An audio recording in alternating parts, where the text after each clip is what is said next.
محترم ناظرین السلام علیکم۔ آج ہم تعبیر خواب کی سب سے مستند کتاب تعبیر الرؤیا میں سے خواب میں چینی یا شکر دیکھنے کی 4 مختلف تعبیریں پیش کرنے جا رہے ہیں، تو آئیے شروع کرتے ہیں۔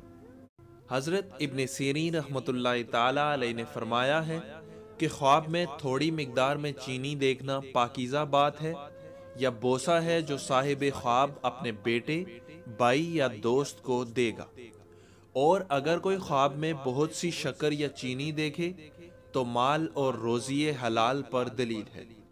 حضرت ابراہیم کرمانی رحمۃ اللہ تعالی علیہ نے فرمایا ہے کہ خواب میں بہت سی چینی یا شکر مکروہ ہے اور اس کا بیچنا نیک، لیکن پانا اور خریدنا برا ہے۔